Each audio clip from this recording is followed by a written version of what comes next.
So here we go. What you see here in front of you are all the parts for the Mercedes D3i engine, and I removed all the rest just to keep the relevant ones. It's about 10 in total if you include the exhaust. It's a gorgeous piece of engineering, beautifully detailed and very crisp, and a pretty complete representation straight out of the box. So from spark plugs to the magneto wiring, it's all there, so you can build something you can generally be proud of with minimal effort.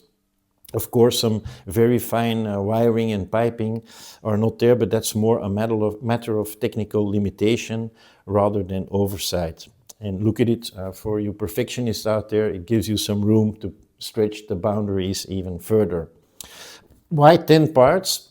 Well, it's because we're not big fans of those clunky, monolithic 3D printed engine blocks. Our philosophy was quite simple. First of all, make it easier for access for painting. It's also why they're black, because it's a better base for weathering, while still giving you that satisfying experience of putting something together. Because in fact, it has about the same number of parts as its plastic counterparts.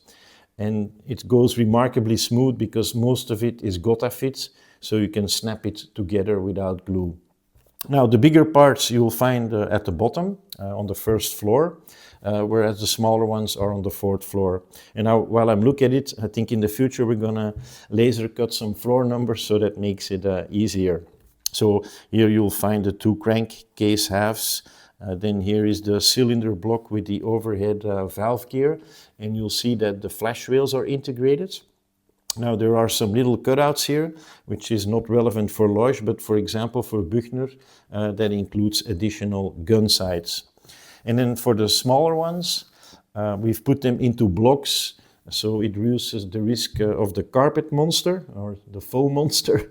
And then, as I mentioned in earlier videos, for delicate parts, you can easily push them from underneath and let them loose, because sometimes they have like a delicate things, such as in this case the decompression lever.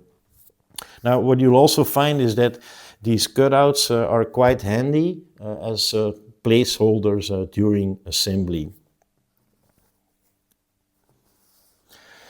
And then there's always the handy what's in the box leaflet that can also help you to locate the parts. And then when we go to the briefings, on page 9, you'll find what we call the bill of material, or the sum up of the 3D printed parts of our Fokker D7.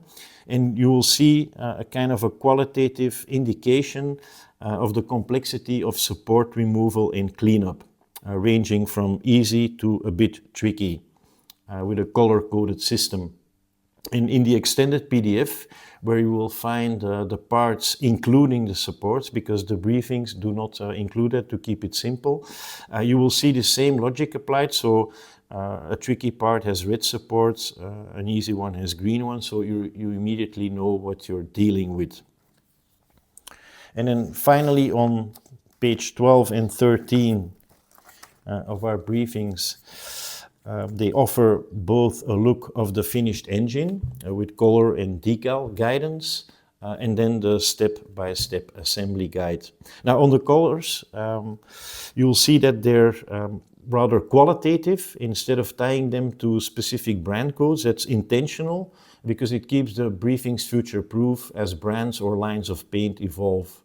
So for brand-specific suggestions, just check the digital documentation. And now while we're at it, on the step-by-step, I'll explain a couple of things. So first of all, you have these orange marks, which are indicators whether it's a snap or a glue. You'll find color-coded comment bubbles. So gray is more information, red is something to be careful of, yellow is a tip, and then there are 3 others. Green is decal and painting guidance. Blue is a reference to the digital, and lila and purple are rigging related. And then on the bottom you will find the legend. Circles are for real parts, and then squares are for assemblies on the go. And then what we've also tried to do with this arrow is indicate a direction of assembly. Now it's not perfect, but you'll see that the arrows indicate how you can put things together. One thing to keep in mind is that in making these briefings, we've really tried to step in the shoes of someone who's rather new to the hobby. So we've taken the persona of the novice. Now, for all of you diehards that have been building these things for decades, so to speak, it's going to look like an open door, but then I guess it never hurts. And then for all of you new ones, something to keep in mind is that the step-by-step order does not necessarily have to be followed very blindly, because unlike tanks, where it's rather simple, you put it together and you paint it, putting together a World War I biplane is a much back and forth effort between painting and assembly. And a good example is here the last step, which is applying the exhaust, which typically you would do a bit later. But then we're also very design sensitive, and there was a missing picture here, so it fitted quite nicely here, rather than putting it more at the end where it looks kind of like a hodgepodge of different style of pictures. So that's maybe something to keep in mind. So for the newer ones out there, what I would suggest is just have an overall look at the briefings first. It will give you an overall perspective before you start grinding in there. So that's about it. So I would say let's get started.